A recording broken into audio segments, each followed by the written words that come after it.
Today we're going to do numbers in a nest for OT, the letter N. Good morning, everybody, and welcome to OT.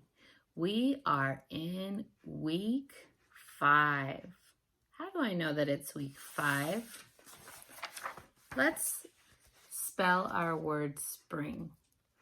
S-P-R-I-N-G. And I know that it's week 5 because we are on letter N. So let's count. 1, 2, 3, 4, 5. That's right. Letter N is our 5th letter. Everybody show me 5. Good. 1, 2, 3, 4, 5. Good counting. Let's check our schedule. It's time for OT circle time is step 1. So everybody find a seat. If you're sitting in a chair, make sure your feet are on the floor, your hands are in your lap, and your heart is to the sky. If you're sitting crisscross applesauce, make sure that you're sitting up really tall. Excellent. Okay, let's look at our next step. Step 2. It's our hello song. All right, everybody, so get your hands ready, rub them together. Maybe put your fingers in between each other and roll your wrists around if you can do that. Get your shoulders going, round and round. Okay, remember we're gonna clap. So let's say, good morning, everybody, how are you? I'm fine. Good morning, everybody, how are you? I'm fine. Good morning, everybody. Good morning, everybody. Good morning, everybody. How are you? I'm fine. Excellent clapping. Great job. Okay, let's go to step 3. What's step 3? That's right. It's the alphabet song. So this is the time to pause the video and go to Patty Shukla's YouTube video. And the link is at the bottom. See you soon. Search YouTube for Patty Shukla's Alphabet Phonics Song.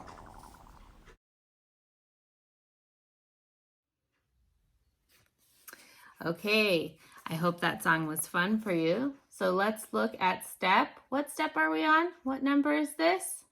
That's right, it's 4. Everybody show me 4. You bring your thumb in and you keep your fingers up. What is number 4, step 4? That's a picture of writing. It's time to write our letter.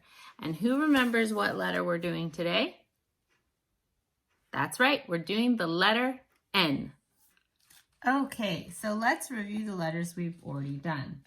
We did the letter S in our word spring. S makes the sound S.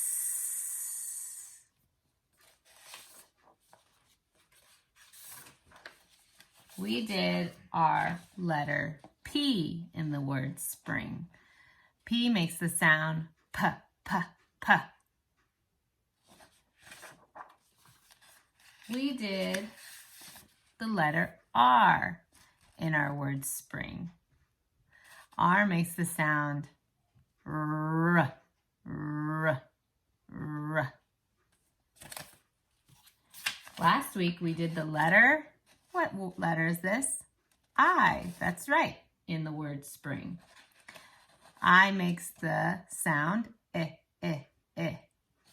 So let's see together. So S, P, R, I. What comes next? N. That's right, the letter N. So let's write our letter N. Let's build it with our blocks first. Okay, does the letter N need a big curve? No. Does it need a big line? Yes. So we start at the top and in the corner. So for parents, explaining corners is a concept in writing that may take some time. So we want to start in the top corner. And you can go over that idea with them. So we're going to put our big line down. And then we go back to the top. Sorry, that's my baby making some noise. We go back to the top and we go make a big line diagonal. Okay, so what's really special about diagonal is that it goes from corner to corner. That's something that you want to explain. One corner and then you go diagonal to another corner. That's why corners are really important in writing to understand, and it may take some time. And then we're going to need another big line from this bottom part to go back up. And that's how we make our letter N.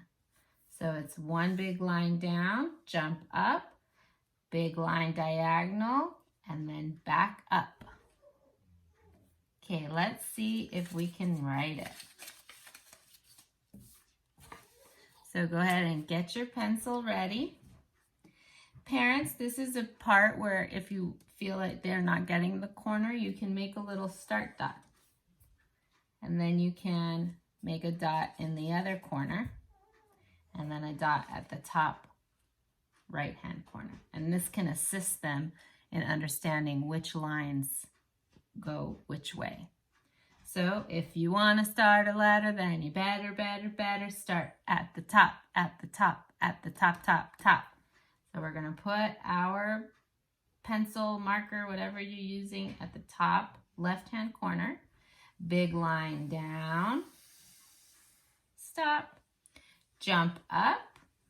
We're going to do a big line to our other corner, diagonal. Big line. And then big line back up. There we go. And we made our letter N. Great job, everybody. So go ahead and practice that this week. Okay, so for the letter N, this week we're going to explore numbers and nests. So in spring, a lot of times there's new little baby animals around, and in particular birds. And birdies lay eggs in a nest. So today, instead of laying eggs in a nest, we're going to put numbers in a nest, because numbers starts with the letter N also. And it's really important to know how to write our numbers. So we're going to practice our numbers 1 through 10 today.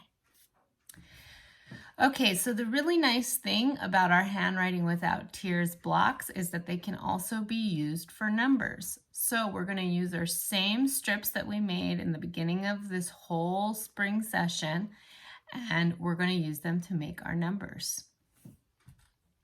So you can get your blocks ready. I have mine over here. And if you feel that your child needs a contrast paper, go ahead and get one that has a little bit more contrast. I'm going to use this white one today, I think. Let's see if there's good contrast. No, I'm going to use this orange one. Okay, so first we're going to start with the number 1. So you can go through your Handwriting Without Tears blocks and see which block makes the number 1. So this one, the curve doesn't, but the big line does. So we can put it on our paper and see that we have the number 1. I have to get rid of this little piece here.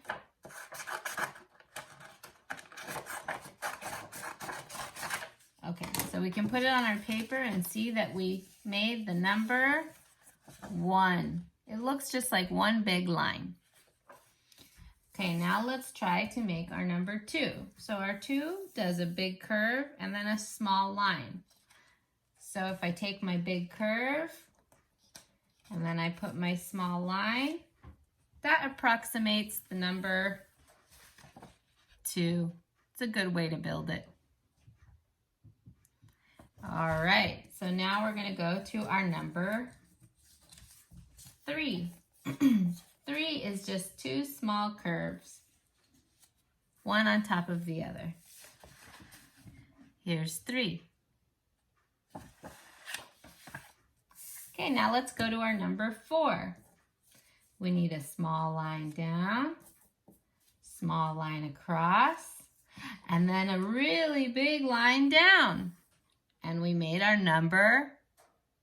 What number is this, everybody? That's right, number 4. Okay, let's move to our number 5.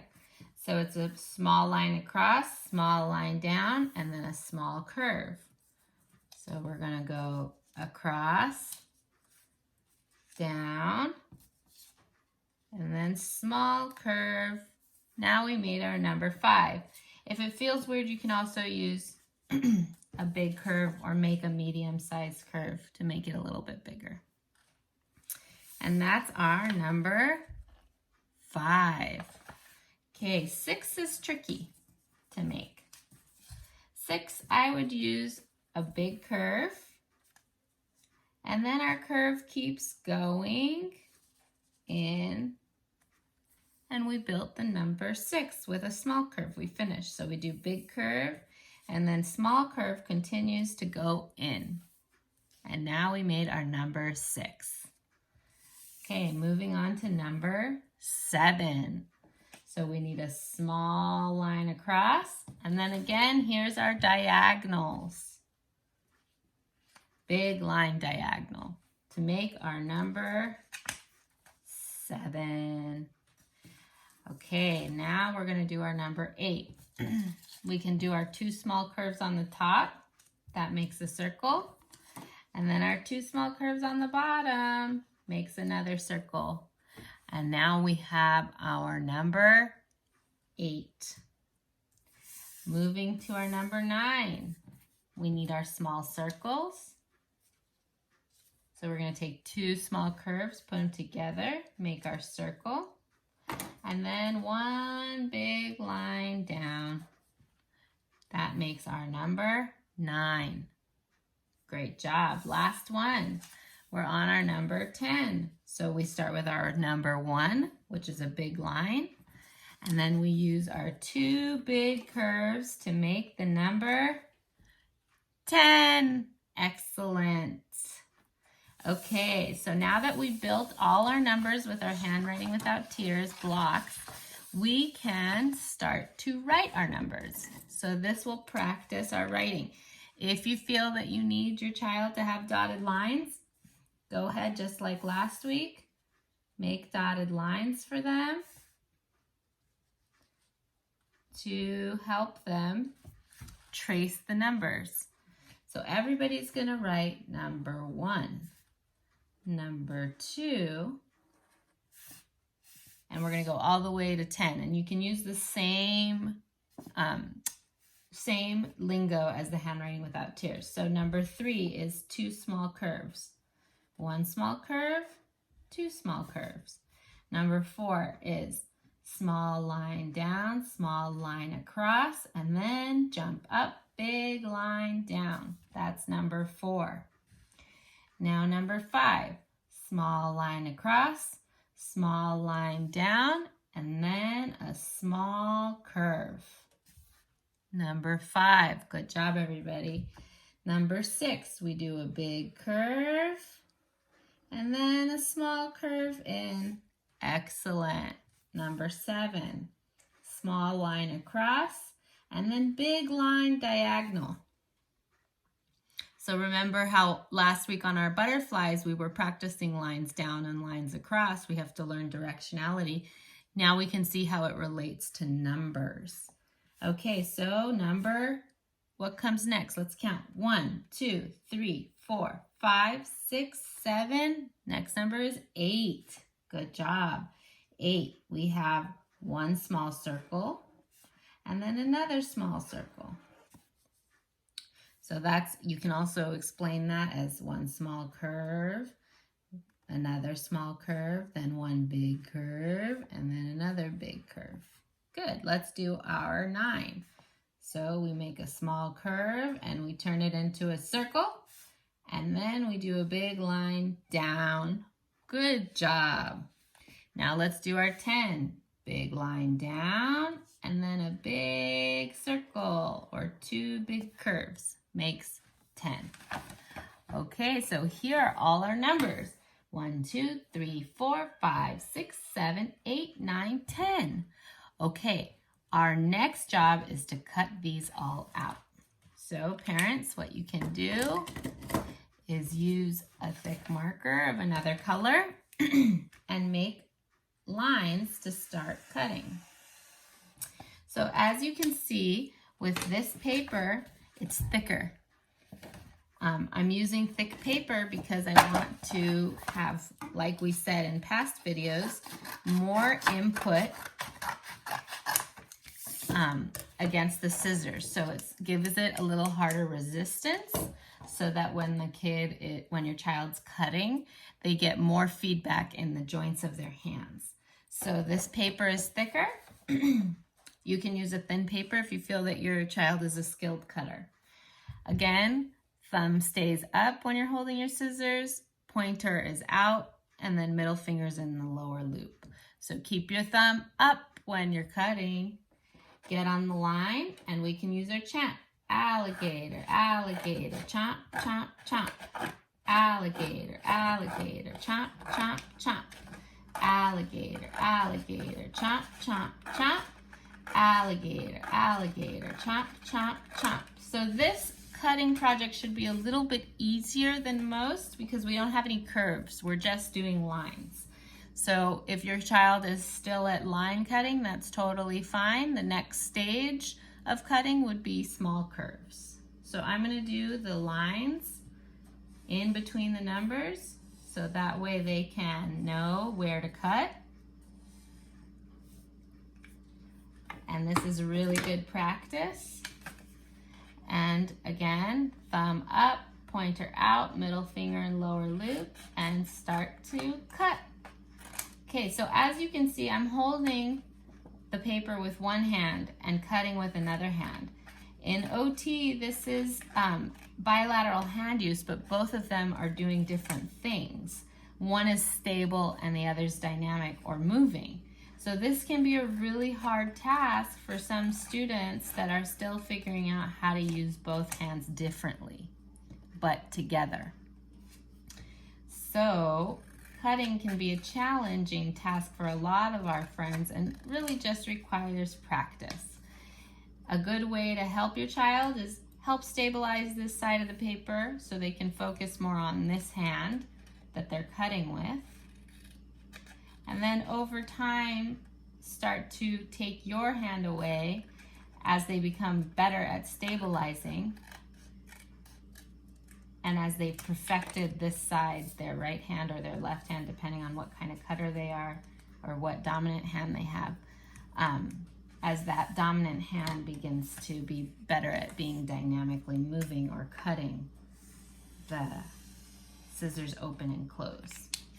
So if you feel that your child's not even there yet, watching is a very good thing to do to acquire a skill. So if they can watch you and stay engaged. Another thing is they might have limited hand strength. If you notice the muscles in my hand are moving or being accentuated as I'm opening and closing my scissors. So even just opening and closing scissors and just snipping like this at the end of a paper is good practice. Eventually that hand will be strong enough so it can stay on the line and cut. Okay, so we're getting close to finished. We're gonna put our lines in between the numbers and then we're gonna cut those out. Keeping my thumb up, my hand stabilized. I'm cutting out all my numbers. And you can ask them, what number are we cutting now? Number 9. What comes next? Number 10. Okay, now we have all our number cards. How fun. We can practice counting. 1, 2, 3, 4, 5. And as you can see when I'm laying out the cards, that's also a hard task. So give your child some time to handle these cards. It takes a lot of fine motor dexterity and precision to be able to put the cards down on the table. 6, 7, 8, 9, 10. Okay, we have all of our number cards. Now it's time to build our nest. Okay, so what you're gonna need for your nest project, I like to use old brown paper bags. So I have a lot of these paper bags from the store that I can use. If you feel that you have open space, access to open space where you can collect sticks, that's great too. But this will work. So what we're gonna do with our paper bags is we're gonna cut them into long strips like that. So if you feel that your child needs some guidance lines, that's great. You can draw them on there. So I'm just gonna draw a few guidelines on my paper bag just to give them some visual feedback on where they're gonna cut. Again, this is harder. This is thinner paper, and it's also crinkly, so it's maybe pose a little bit more of a challenge, which is good when you're trying to up the challenge in cutting. So they're gonna get their scissors and begin to cut on the line. This might require some help. So the nice thing about this part of the project is that it really doesn't matter if they aren't cutting perfectly, because we're just going to twist these all up and start to build our nest.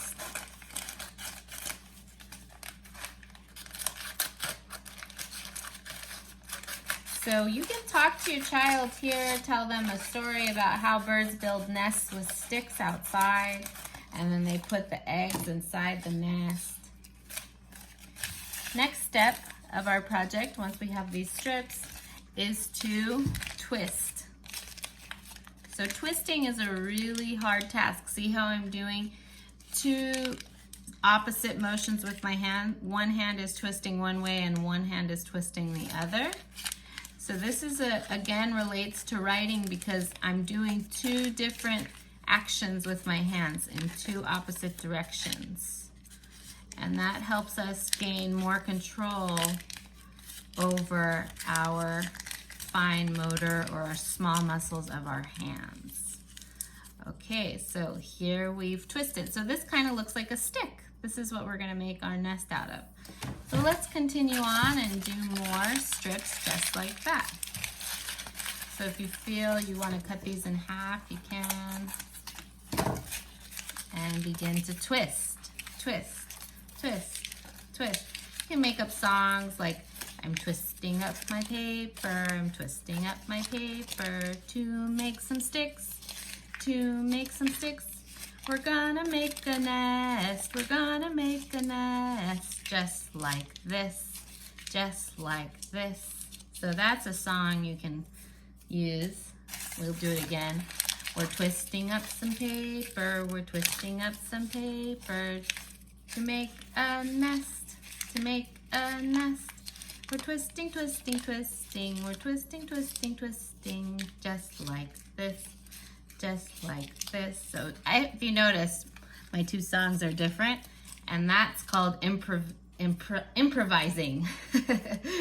So you can just make up any song you want. You don't have to worry if it makes complete sense, but it helps with song to do physical action because it allows us to have better pacing. So see how I'm doing like a pattern movement with my hand. When I use song or chanting, just like I do with the scissors for alligator, alligator, chomp, chomp, chomp, it helps the child pace their movements. All right, so I'm gonna keep on making sticks for our nest. And I'm even starting to feel a little fatigued.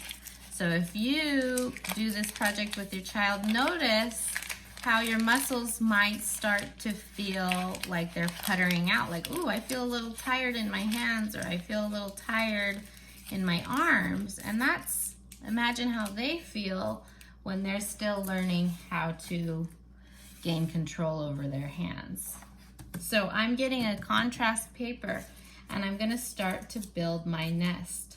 Most nests are round, okay? So we need a little bit of glue. This glue's dry, but I can't seem to find another glue that's gonna work. So I'm gonna use a little paintbrush. But if you have a good glue that you can squeeze out, that's great. The action of squeezing glue out is really good for hand strength also, which is why arts and crafts are really good at building fine motor.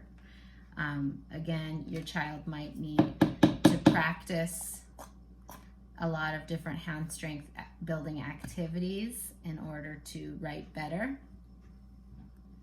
or participate in their school program with more ease. Like we said, when we were twisting, how the hand was starting to get tired. The way to build endurance in the hand is by exercising it, just like we do with our bodies when we're trying to get in shape or become more healthy. The best way to get stronger is by using it. So it's the same thing for the muscles in your hand. Okay, so I'm making a circle with my glue. Okay, now that we have the circle made with our glue, I'm gonna start to build my nest. So I'm gonna use my sticks and put them down in the glue. If you're feeling like, oh, this is not sticking very well, another good trick you can do is just begin to cut your sticks so there's less resistance in bending it in the circle shape, and just make it like the birds do. Just stick by stick, little stick by little stick. So we're just gonna continue to build our nest like that, using our hands to put some glue down. Again, I'm in limited supply here, but that's okay.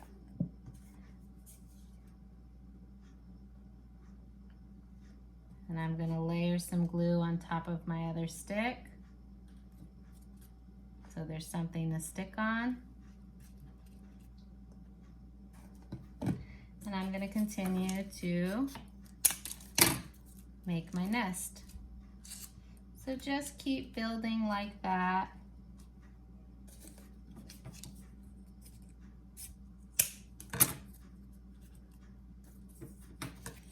So when I'm cutting this also, these pieces, it's a lot of hand strength to cut through that twisted paper.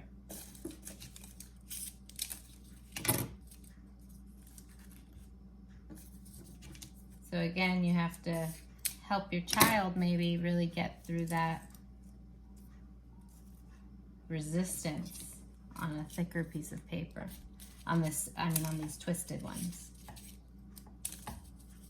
So I'm building my nest, adding glue. I'm running out of glue, so I'm just gonna build it freehand here.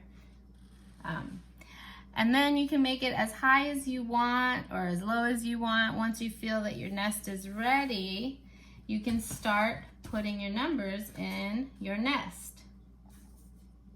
So you can say like number 1, so they understand number 1 is going in the nest. And then you can start putting more numbers. Number 2 is going in the nest. And once you get all the numbers in your nest, you can ask them, when everything's all secured down, to get a certain number out of the nest. And this can be a game for you. So if, let's say, number 1 and number 2 are in the nest, and this is all dry per se, they can look through the nest and you can say, find me number 1 in the nest. Take number 1 out of the nest. Good job. So if they're taking things out or putting things in, this is a good activity to understand what is out and what is in, when something is inside versus something being outside. And how does that relate to writing? If we're making, let's say, like how we made the letter R inside our boundary box. Here's our box, and we're practicing writing. We have to understand that our letter stays inside the box. So when we write the letter R or the letter N, it stays inside the box. So the same is for our numbers going inside the nest. All right, let me know how you creatively use the nest and numbers for this week. I'm really excited to hear all your ideas, and I hope that this project finds you well. Thanks for joining me in OT this week. Practice your letters this week and your numbers now that you know how to build them with the blocks. Awesome. Have a good week, everybody. Thank you for joining me in OT. Stay safe and healthy. See you next week.